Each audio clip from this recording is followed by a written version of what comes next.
Welcome everyone to my Guilty Pleasures of 2018. Now, I only have 10 options here, so this is not going to be a long of a video, and most of these I've talked about already, but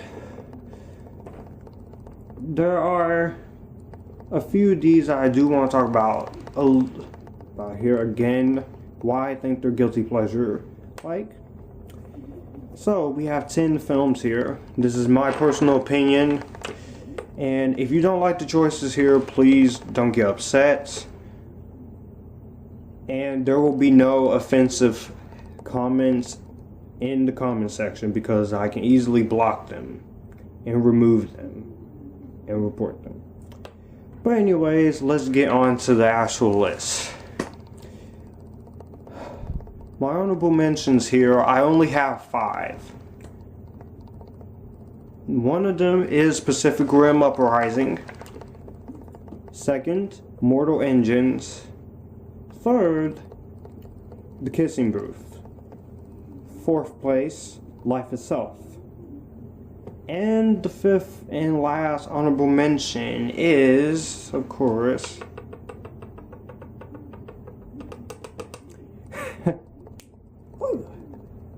the fifth honorable mention is Jurassic World Fallen Kingdom. Those are my 5 guilty pleasures, but let's get on to the actual list. In 10th place is Night School. As I said, it does have its problems when it comes to some of the humor, and it does overstay its welcome by the hour and 51-minute runtime. And Kevin Hart can be a little annoying, and so is Tiffany Haddish in some spots. But Night School is a guilty pleasure that knows what it is. It's not trying to be a preachy comedy. It's not trying to be Oscar bait. It's just a decent enough guilty pleasure to watch and to enjoy and have fun with. It definitely has its problems, but I do like the acting for the most part. And this is the weakest film that Malcolm D. Lee has directed, but it is nowhere near as bad as Scary Movie 5. Malcolm D. Lee, he's directed some other good things I like. Barbershop, The Next Cut, Welcome Home, Roscoe Jenkins, and Undercover Brother. And no, don't ask me about Girls Trip, because like I said, haven't seen it. I don't plan on seeing it. But that's number 10. Number 9 is Skyscraper with The Rock. Now, unfortunately, this was a misfire for The Rock at the box office, but The Rock, he's still good actor. He's good in this movie. I really liked Neve Campbell. I really like the action scenes, and like I said, it's a dumb, cheesy action film. Some people say this is Die Hard 6, just with The Rock. I can kind of see that. But Skyscraper wasn't really too terrible. It wasn't really too bad of a film. I just wish it was a little better when it comes to the writing and to some of the characterization and when it comes to the villains. But I do like the mix of Die Hard and the Towering Inferno, because he has to climb up a skyscraper that's on fire and save his family. I really do like the entertaining aspects of the film, and the entertaining aspects is what keeps this movie a guilty pleasure for me. Coming in 8th place is Ocean's 8. Like I said, it does go by the numbers. It does go pretty much. It's pretty much basically Ocean's 11 with women, but I liked Ocean's 8. I thought it was pretty good. I thought it was enjoyable. I thought it was very entertaining. I don't really have too much more to say about it, and so when I do eventually get to the best movies because it's on this list, I'll just say, if you want to see what I fully think about it, go check out my review. Coming in number 7 is Peter Rabbit. I wasn't really excited for this movie, to be honest, but Peter Rabbit came and surprised me. That doesn't mean it's free from its problems, because there are problems. Like I said, if you want to go see my review of Peter Rabbit, you can check it out. But Peter Rabbit was I actually didn't mind. I didn't mind the cast, Domhnall Gleeson, Rose Byrne. I didn't mind the cast. I didn't mind the voice acting from James Corden and Margot Robbie and Daisy Ridley. Even though I don't mind Daisy Ridley, I am starting to get a little sick of her. Please don't kill me when I say that. But the voice acting was pretty good. I did like the animation. It did have problems when it comes to the story, but Peter Rabbit was actually a very entertaining enough guilty pleasure film. Coming in 6th place is Tyler Perry's Acrimony. This is not a great movie by any means necessary, but I do think it's a decent enough film. It is one of Tyler Perry's weaker films that he's done, but that doesn't mean it's a bad film like everyone says it is. In some cases, it can be so bad it's good. Now, Taraji P. Henson, she was really good in this movie. And she just goes off the rails in this movie. Taraji P. Henson, she is mad because the guy broke her heart and cheated. It does go into that little thriller movie cliche. But Acrimony, I thought it was decent enough to watch. Will I watch it again? Yeah, I will watch it again. I'm a Tyler Perry fan.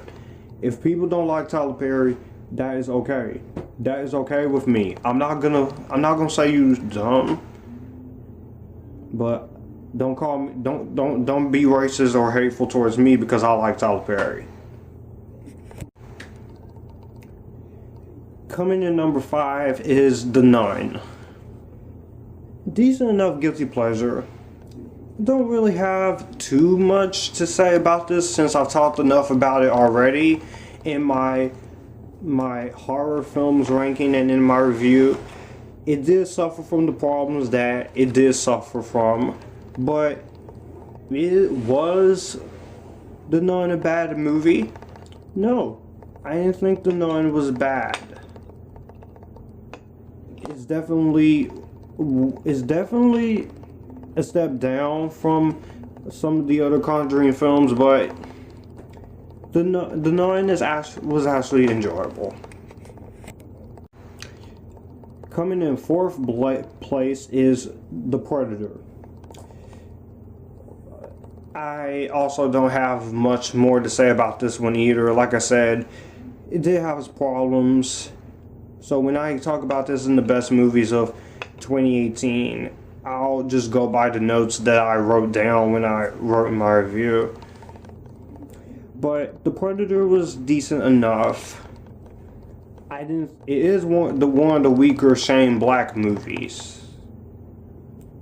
But I don't mind what he was trying to do. I get you're trying to put some comedy in here, but most of the comedy can get a little overbearing at parts. And some of that comedy could have been toned down, and some of the character development and the length could have helped out a little more when it comes to characters and some stuff that were being cut out. However, the acting was pretty good, especially on the account of Olivia Munn, because Olivia Munn, like I said, she's a sexy mixed woman. She's beautiful, and she was really good in the movie. Even though I do wish we got more development out of her too. I am looking forward to see how she's going to do in X-Men Dark Phoenix. This coming out this summer. But yeah. Number 4 is The Predator. Coming in 3rd place is Rampage. This was a fun little monster film. Rampage was a fun, silly, guilty pleasure. My original review, I gave it a middle badly, but now I've boosted the grade up a little higher to a slight highly recommended. The Rock was pretty good in here. I really liked the cast. Malin Ackerman, Naomi Harris was one of the weaker. The cast here was pretty decent. I have never played the Rampage games, but I don't know how faithful it is to the actual game. But I do like the monsters that it get. I like the relationship that with The Rock and George, he was pretty cool.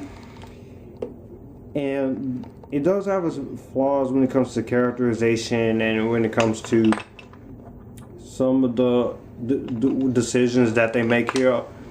But when it gets to the climax, I really enjoy the climax. It's just fun monster action at best.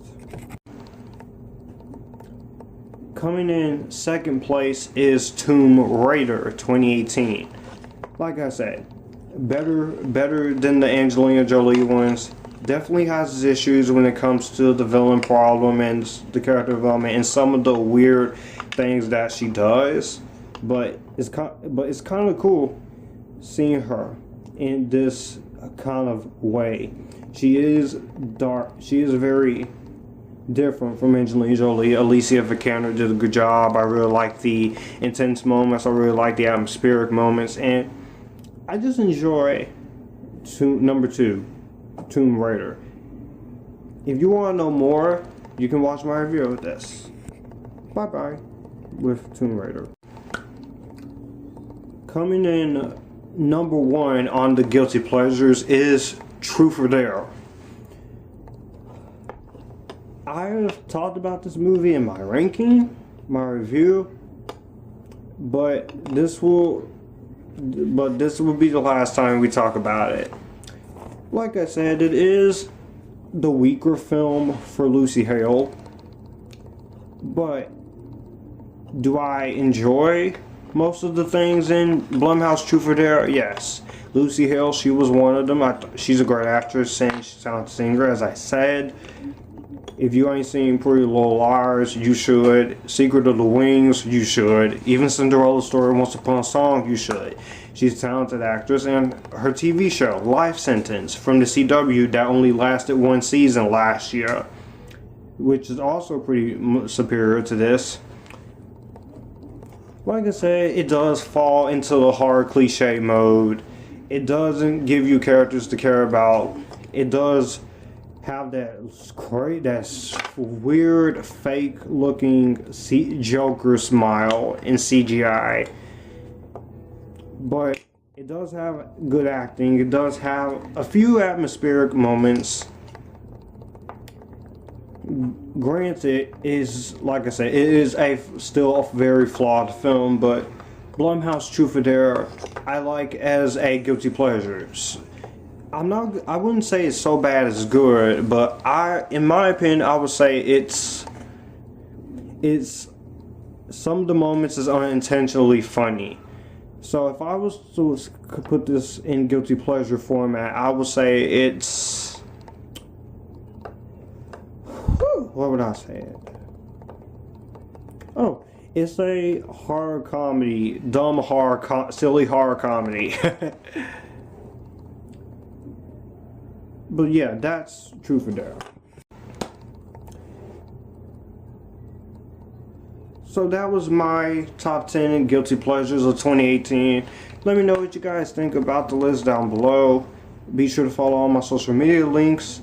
I will see you guys in the next video. You guys keep cool. Let's continue the road to 1K subscribers. Join the Epitasticness. Be sure to use the hashtags. And I'll see you later. This is Future Filmmaker 3940, Joshua, where we do movie reviews, TV reviews, vlogs, top 10 lists, and all that. And bye. Peace out.